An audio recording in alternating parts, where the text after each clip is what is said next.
Olá, meus amigos, dia de muita paz para todos nós.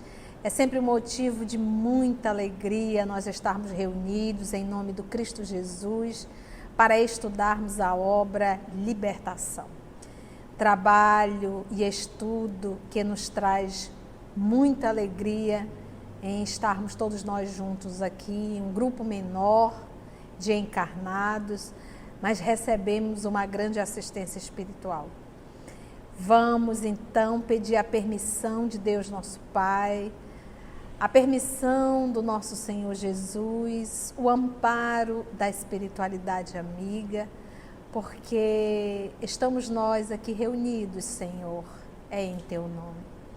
E para estudarmos a doutrina espírita, esses livros que fazem parte da codificação, que fazem parte dessa doutrina, que são livros que vêm verdadeiramente exemplificar o que está escrito nas obras básicas da doutrina espírita. Amado Mestre, prepara o nosso coração para que possamos receber essas sementes e podermos verdadeiramente trabalhar o nosso mundo íntimo. E isso começará a fazer parte da nossa vida, do nosso cotidiano. Graça te damos, amado Mestre, e é em Teu nome que todos nós aqui nos encontramos. Queridos amigos, o trabalho da edição será feito, a responsável é a nossa querida amiga Letícia, já solicitando que a espiritualidade amiga possa ampará-la e envolvê-la nesse trabalho que ora ela inicia. A nossa irmã Aramita irá fazer a recapitulação, porque hoje nós iremos iniciar o capítulo 13, Convocação Familiar, mas eu já solicito que ela faça uma rápida recapitulação do que nós estudamos no capítulo passado, capítulo 12.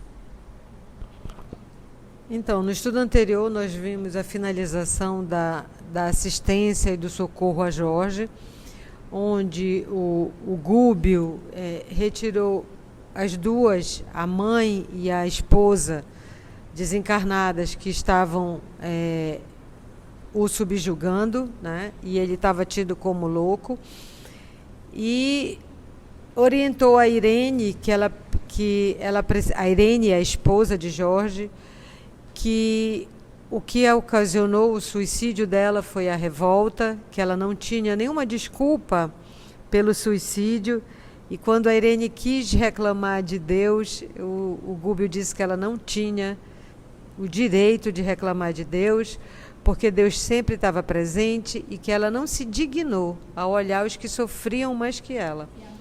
E a buscar Deus que sempre esteve presente. Então, depois que ele soltou as duas, o Jorge descansou e ele pediu permissão para a Saldanha se podia encaminhá-las para um posto de socorro, e o Saldanha aceitou, e elas foram encaminhadas, e o Saldanha agradeceu, né? E ele falou que falou sobre a vingança, que ela queria vingança, a Irene ainda, né? Ela ficou numa situação mais complicada, e o Gúbio diz que ela vai ter que recomeçar a luta, da onde ela parou, que onde ela se encontrava para se esquecer tanto de Deus, e que quando a Irene incita a Saldanha à vingança, o Saldanha não fala nada, né? E ele olha para o Gúbio, pede para o Gúbio falar, e o Gúbio diz que o sangue e as lágrimas dos nossos inimigos apenas aprofundam as chagas que aumentam nos nossos corações. Então ele deu essa lição sobre a vingança, pediu permissão do Saldanha para encaminhar as duas foram encaminhadas, Saldanha agradeceu e eles estão voltando para a residência, né? E o Saldanha ficou em significativo silêncio. Então vamos iniciar, meus amigos, hoje um novo capítulo, capítulo 13, titulado Convocação Familiar. Então presta muita atenção no título, porque o título vai realmente dizer o conteúdo desse capítulo. Alcançando a grande residência em que Margarida descansava, Antes de nos instalarmos de novo junto à enferma, Gúbio, assistido agora pelo enorme respeito de Saldanha, dirigiu-lhe a palavra, examinando a oportunidade de conversarmos com o juiz e analisar a situação da filhinha de Jorge ali refugiada. Então vamos lembrar, Jorge está no hospício, Saldanha é pai de Jorge, Margarida é filha do juiz e também foi filha de Gúbio em uma encarnação anterior. E a filha de Jorge foi resgatada pelo juiz. Só que essa menina mora nessa casa como uma empregada. É uma jovem já, tá bom? Só para a gente entender. Mãe de Jorge, então esposa de Saldanha, desencarnada. E a nora de Saldanha, que é a esposa de Jorge, também desencarnada, que foram recolhidas, tá bom? Então, estamos ambientados. Saldanha é obsessor de Margarida. Ele, na verdade, é responsável por um pouco mais de 60 espíritos que fazem parte desse processo de vingança. Quem chefia tudo isso? Gregório, tá bom? Porque, em verdade, o inimigo de Margarida é Gregório. Saldanha se uniu nesse trabalho, se eu posso chamar isso de trabalho, mas ele se uniu nesse trabalho porque ele tem ódio do juiz. Esse juiz, pai de Margarida, foi exatamente o responsável pela condenação de Jorge. E lembra que Jorge é inocente. Então, o próprio Saldanha se aproximou do juiz e inspirou várias vezes o juiz, mostrando que o filho dele era inocente.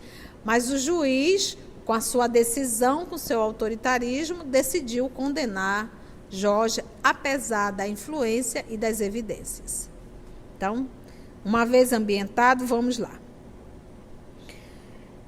Então, voltando, Gúbio, assistido agora pelo enorme respeito de Saldanha, dirigiu-lhe a palavra, examinando a oportunidade de conversarmos com o juiz e analisar a situação da filhinha de Jorge ali refugiada.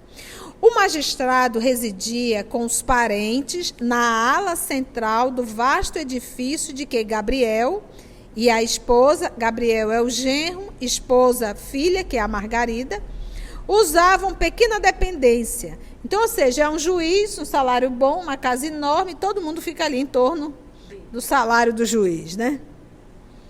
Até então, não lhe havíamos atingido a zona domiciliar. Informou o nosso instrutor Gúbio. É possível promovermos benéfica reunião, convocando alguns encarnados a possível ajuste. O juiz, certamente, dispõe de alguma peça em que possamos permanecer congregados por alguns minutos. Saldanha concordou por monossílabos, ao modo de aprendiz que se vê na obrigação de aderir indiscriminadamente ao mestre. Prosseguiu o instrutor, prestativo e simples. Porque assim, depois de tudo que o Gúbio fez, ele só balança a cabeça, sim senhor, não senhor, tá, não discute nada, né? Já libertou meu filho, a esposa e a nora, né? Então, e eu já sei a luz que o senhor brilha, né? Que o senhor emite, então deixa eu ficar aqui quietinha. Então, agora, o tentame aí, o propósito do Gúbio é fazer o diálogo com o juiz, tá bom?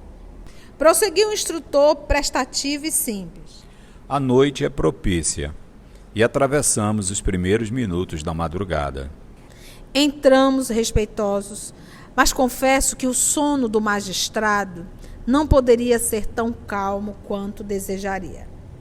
Em virtude do grande número de entidades sofredoras que lhe batiam às portas internas, algumas rogavam socorro em altos brados, pensa nos gritos. A maioria reclamava justiça.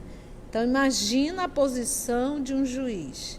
Gente, grande número de entidades sofredoras que lhe batiam as portas internas. Que portas são essas? É a do closet dele? É da consciência. É ali o mundo íntimo, portas internas. Aqui ele tá citando o que? O nosso Senhor Jesus. Quando fordes orar, entra no teu quarto. Lembra? Tranca a porta do teu quarto. Ora em secreto. Então é dessa porta que ele está falando, é o mundo íntimo. Então olha só que coisa, meu Deus. E ele está ali, ó. Mas confesso que o sono do magistrado não poderia ser tão calmo quanto ele desejaria. Ele ainda não está dormindo. Ele está acordado e a cabeça ali a mil. Dispunhamos-nos a visitar os aposentos. Então, ainda há pouco nós estudamos no livro dos médiuns aparições de pessoas vivas. Mas ela via, uma das senhoras conseguia ver, porque era médium, vidente, né, natural, como diz Kardec. Imagina se ele fosse. Observar, porque aqui eles dizem um grande número de entidades. E quando os espíritos dizem grande, é porque é grande número mesmo. Então, dispunhamos-nos a visitar os aposentos particulares do dono da casa. Quando um rapaz encarnado nos surge à frente, cauteloso, deslocando-se a caminho do pavimento inferior. Então, eis que André Luiz está indo para o aposento do juiz e se depara com um homem encarnado. Ele usa o termo um rapaz. Saldanha tocou de leve o braço de Gúbio e notificou: este é Alencar, irmão de Margarida e perseguidor de minha neta. Olha, então conhecemos aí mais um cidadão. Alencar é irmão de Margarida, filho do juiz e perseguidor da menina. Então é aquela criatura adoecida que busca o quarto da empregada. Ele usa o termo perseguidor. Então a gente percebe a figura de um juiz que conseguiu intelectualizar os filhos, mas não conseguiu moralizar os filhos. Que é capaz de julgar, de apontar, de condenar e não consegue fazer esse trabalho dentro do próprio lar. Um ato de extrema crueldade, maldade, perversidade, abusar da sua posição, no caso dele aqui, o Alencar, para abusar desta jovem menina. Então imagina o coração do Saldanha. Vejamo-lo. Exclamou Gúbio, alterando-nos a direção. Então, eles não estavam indo para o quarto? Do juiz? Estava. Apareceu quem? O Alencar. Vamos acompanhá-lo. E o Saldanha já avisou. Ele é perseguidor da minha neta. Então, ou seja, ele já se deparou com essa situação. Ou seja, movimenta mais ódio ainda no coração de Saldanha para atacar a Margarida. Seguimos o jovem, que nem de longe conseguiria registrar-nos a presença, e observamos que, após descer alguns degraus, se postava à entrada de compartimento modesto, tentando forçá-la. Ele querendo forçar ali o quarto da menina. Você vê, desceu a escada. Então, você vê que a menina é tratada, ela está numa condição de serva. Aquele famoso quartinho. É por isso, gente, que a gente para e diz assim, não existe uma atitude que venhamos a fazer que não tenhamos testemunhas. Acabamos de estudar isso no livro Obras Póstumas. Você vê como os livros estão todos interagindo? Você percebe que quando a gente estuda as obras básicas, a gente vai pegar uma obra subsidiária, a gente consegue fazer link com tudo. Ainda há pouco fizemos com o Livro dos Médios, agora estamos fazendo com Obras Póstumas. E as meninas fazendo aí com Revista Espírita. Então, não existe, repito a fala de Paulo, nós estamos mergulhados em uma nuvem de testemunhos. Você deve estar em casa e dizer bem assim, nossa, tia fala demais, aí dificulta a linha de pensamento. Você pode fazer uma leitura corrida do romance, da parte romanceada. Nós aqui do EOS, nós fazemos um estudo exatamente do que passou batido. Então, são essas observações, tá bom? Então, nós vamos... É estudo mesmo, é parar e comentar. Então, olha aqui. Tá Gúbio, André Luiz, Eloy e Saldanha. Quantas pessoas aí? 4 espíritos assistindo. Nuvem de testemunha. Em torno do rapaz, procedia de grandes libações, ou seja, bebidas alcoólicas. Ele estava bêbado. Ah, tia, ele fez isso porque ele estava bêbado? Não, ele bebeu para fazer isso. Para ver se ele conseguia adormecer a voz da própria consciência. Comentou Saldanha, preocupado. Todas as noites procura abusar de nossa pobre menina. Não tem um mínimo respeito a si mesmo. Reparando a residência. Falei, né? Reparando a resistência de Lia, estende os processos de perseguição com ameaças diversas. E acredito que, se ainda não atingiu os fins indignos para os quais se orienta, é porque permaneço a postos, agindo na defesa com a brutalidade que me é característica. Então, ele está fazendo um bem a Lia? Está. Ele é um espírito superior? Não. Ele está fazendo um bem com a brutalidade que ele sabe. Mas ele está fazendo bem. E é a neta dele. É isso que a gente tem que entender. Todo mundo tem alguém que ama. Quando nós fazemos mal a alguém, a gente arruma inimigos. Quando a gente faz o bem a alguém, a gente angaria amigos. Na fala de Jesus, angariais amigos. Notamos, admirados, o tom de humildade que transparecia das palavras do vigoroso Verdugo, que também sofre. Né? Ele sofre. Saldanha ressurgia visceralmente, ou seja, profundamente transfigurado.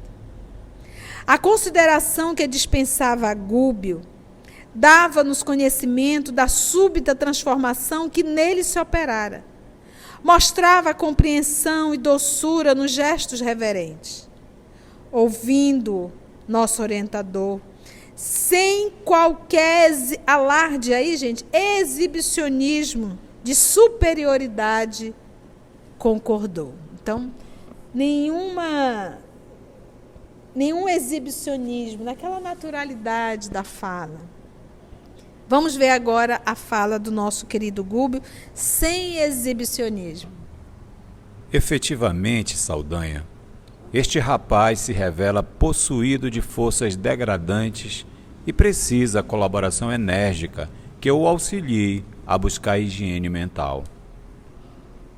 Este rapaz se revela possuído de forças degradantes, ou seja, ele não é o possuidor, ele é possuído pela força degradante, ou seja, domínio total.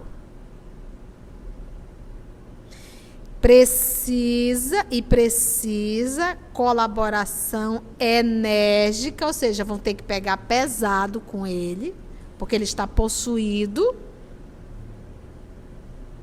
que o auxilie a buscar higiene mental, limpeza mental. Porque, em verdade, a mente desse rapaz exala sexo. E ele está possuído por isso. É 24 horas. Em seguida, atentamente, ministrou-lhes passes magnéticos nos órgãos visuais. Isso aqui é Gúbio, viu?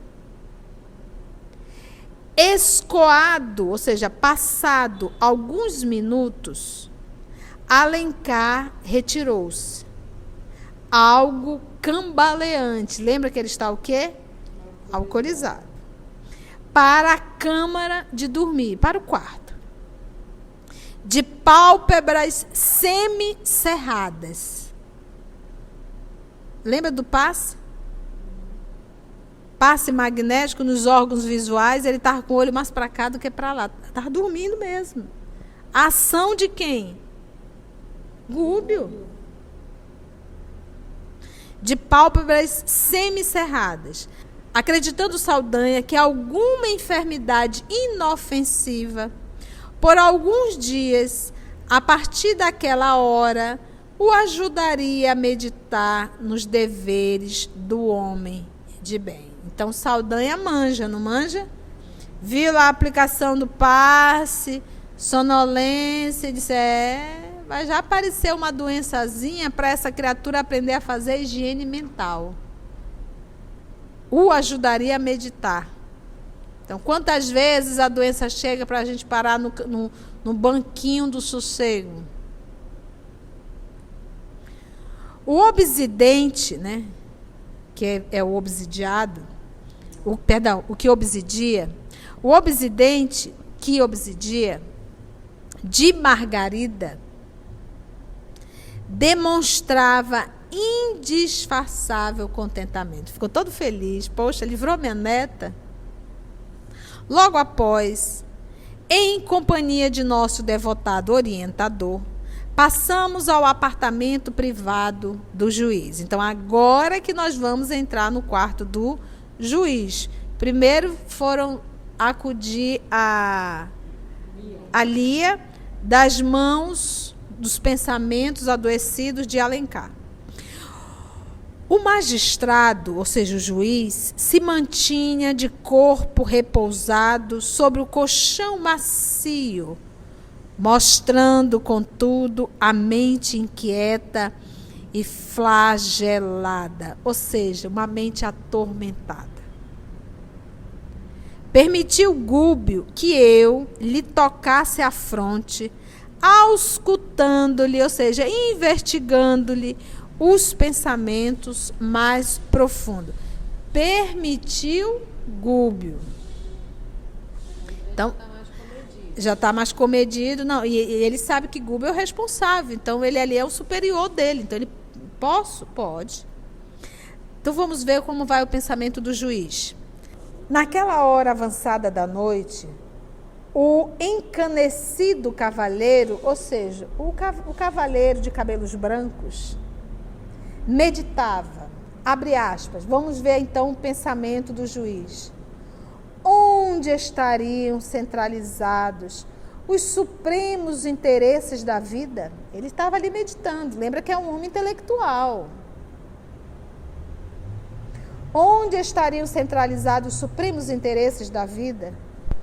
Onde a ambicionada paz espiritual que não conquistara em mais de meio século de experiências ativa na Terra? E ele ali no seu colchão macio e ali refletindo com a mente muito inquieta. Por que arquivava no coração os mesmos sonhos e necessidades do homem de 15 anos, quando ultrapassara já os 60? Crescera, estudara, casara-se. Todas as lutas, no fundo, não lhe haviam modificado a personalidade. Olha que interessante. A criatura passa uma vida inteira e não muda a personalidade, não aperfeiçoa. É como ele diz assim, ele ainda está ali, os mesmos sonhos e necessidades do homem de 15 anos. Conquistara os títulos que assinalam no mundo os sacerdotes do direito e por centenas de vezes envergara a toga para julgar processos difíceis. Proferira sentenças, inúmeras, e tivera nas mãos, sobre o próprio desígnio, a destinação de muitos lares e de coletividades inteiras. Ele só esqueceu de fazer isso com o próprio filho dentro de casa, Receber homenagens de pobres e ricos, grandes e pequenos, no transcurso da viagem pelo encapelado, que seria as ondas grandes, encapelado mar da experiência terrestre, em face da posição que desfrutava no ataviado barco do tribunal. Ataviado, ornado, enfeitado. No enfeitado barco do tribunal. Então, aqui a gente está observando que a linha do raciocínio dele é muito lógica, Responder a milhares de consultas em casos de harmonia social, mas, na vida íntima, singular deserto lhe povoava a alma toda. Sentia sede de fraternidade com os homens. Todavia, a posse do ouro e a eminência, seria a superioridade na atividade pública, impunham-lhe grandes obstáculos para ler a verdade na máscara dos semelhantes. Experimentava a intraduzível fome de Deus. No entanto, os dogmas das religiões sectárias e as discórdias entre elas afastavam-lhe o espírito de qualquer acordo com a fé atuante no mundo. Por outro lado, a ciência comum. Vou voltar aqui na fala dele, experimentava intraduzível fome de Deus. E aí nós vamos nos reportar ao Evangelho de João, capítulo 6, versículo 35. E eu solicito que você em casa possa ler do 25 até o 71. Leia todo esse capítulo. É lindo. E Jesus fala assim: eu sou o pão da vida. Lembra que eles dizem que eles têm o quê? Fome de Deus. Eu sou o pão da vida. Aquele que vem a mim não terá fome. E quem crê em mim nunca terá sede. Essa é a anotação de João, a fala do nosso Senhor Jesus. Eu sou o pão da vida. Aquele que vem a mim não terá fome, e quem crê em mim nunca terá sede. Eis que o juiz diz: experimentava intraduzível fome de Deus. No entanto, os dogmas das religiões sectárias e as discórdias entre elas afastavam-lhe o espírito de qualquer acordo com a fé atuante no mundo. Por outro lado, a ciência comum, negativista e impenitente, ressecara-lhe o coração. Toda a existência se resumiria a simples fenômenos mecânicos dentro da natureza? E lembrando, gente, que tudo isso aqui são pensamentos do juiz. O nosso André está aí no psiquismo dele. Adotada essa hipótese desse fenômeno mecânico dentro da natureza, adotada essa hipótese, toda a vida humana seria tão importante como a bolha d'água a desfazer-se ao vento. Morreu, acabou tudo. Sentia-se dilacerado, oprimido, e exausto.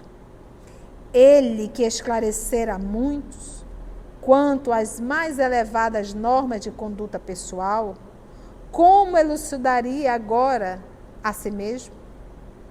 Defrontado pelos primeiros sintomas da velhice do corpo de carne, reagia, magoado, contra a extinção gradual das energias orgânicas. Está vendo como é bom a velhice?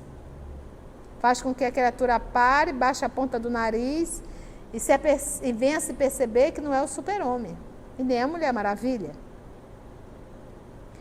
Porque as rugas do rosto, o alvejar dos cabelos, o enfraquecimento da visão e o empobrecimento do celeiro vital, ai que bonito isso aqui, empobrecimento do celeiro vital.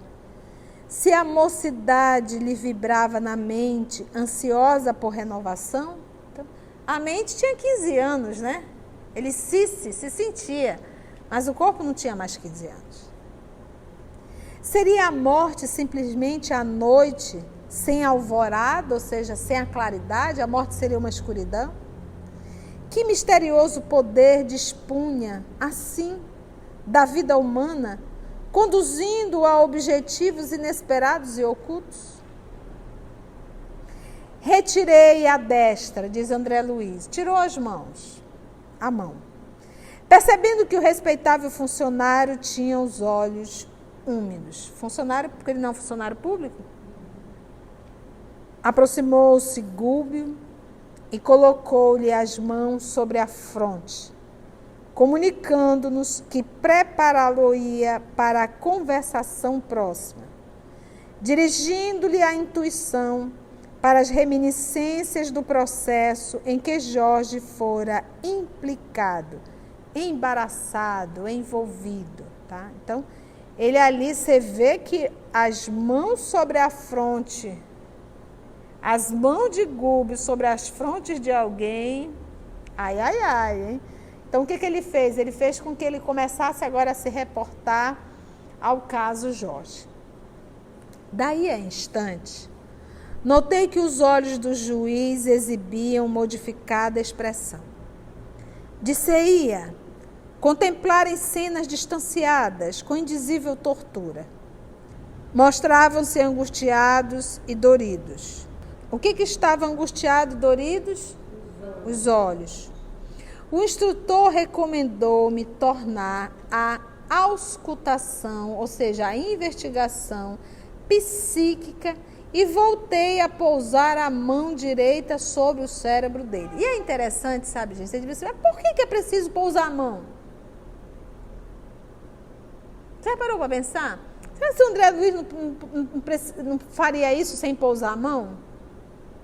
Por que o Gúbio coloca a mão também para fazer aqui, como ele diz aí, a voltar as reminiscências do processo em que Jorge colocou-lhe as mãos? Então, sempre as mãos. E aí, o que vocês acham? Interessante, né? A gente para pensar, por quê? Esse movimento das mãos, e a gente para pensar, tudo não é o pensamento? Será que é o fato de impor as mãos, ele não está ali concentrando e direcionando a energia? Mas é uma suposição, não estou dizendo que eu estou certa. É o que me vem agora na cabeça. É como se ele estivesse assim direcionando. Por exemplo, nós quando vamos aplicar passe, tem aqui até uns irmãos perturbadinhos, né, que eu digo que são os perturbadinhos espírita, que diz assim, para que pôr as mãos? Não precisa pôr as mãos. Aí você vai aplicar um passe em alguém. Uma vez eu vi uma criatura que foi aplicar o passe e com as mãos assim como se tivesse ali, sabe, igual o soldado quando coloca as mãos, né? E ali na frente da pessoa, até a própria pessoa fica assim incomodada, porque diz, como ele não está aplicando passe? Porque ele não impôs as mãos. Então a gente vai criando essas loucuras. E a gente pergunta, e por que Gúbio põe as mãos? Então a gente vê uma necessidade de direcionar o pensamento. É uma opinião minha, particular. Direcionar a energia, né? Direcionar a energia. Mas tia, ainda assim não poderia ser feito só com pensamento? Olha, gente, é o seguinte, vamos levantar essa dúvida, quando chegar no mundo espiritual, a gente pergunta para o Gúbio. Por favor, onde está o Gúbio, hein? Vamos fazer uma pergunta para ele? Mas se não for o Gúbio, qualquer um do nível do Gúbio vai responder. E vamos ver se a resposta vai vir aí até no momento do sono, né? Aproximou-se Gúbio e colocou-lhe as mãos sobre a fonte. Não é na fronte, sobre a fonte, né? Comunicando-nos que prepará-lo-ia para a conversação próxima. E quando a gente vai acolher alguém, né? Por exemplo, eu sempre uso a técnica do abraço. Às vezes a pessoa não está bem, hoje em dia a gente não pode mais abraçar, mas quantos passos eu apliquei dando abraço? E uma vez foi até interessante, foi uma senhora, e ela me comentou, e eu ali dei um abraço, eu achei que ela inclusive ia desmaiar. Tamanho, é como se ela tivesse relaxado tanto naquilo que eu segurei ela, mas era um passe. E a gente faz aquilo envolvendo num abraço, né? Mas é necessário, é como se eu não conseguiria talvez fazer de longe, não sei. Mas esse contato realmente, ele proporciona uma ação maior, parece. Jesus tocava. Se nós estudarmos o livro Humberto de Campos, nós vamos sempre ver atos de carinho do nosso Senhor Jesus.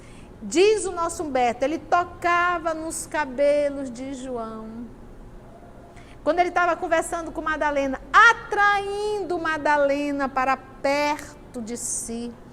Então você vê Jesus sempre fazendo esse movimento do toque.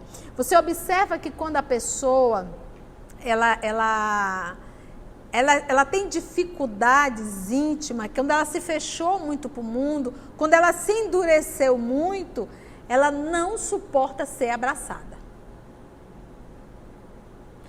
Nós tínhamos uma amiga no nosso estudo que ela cansou de fugir. Ela disse, Conceição, eu não consigo.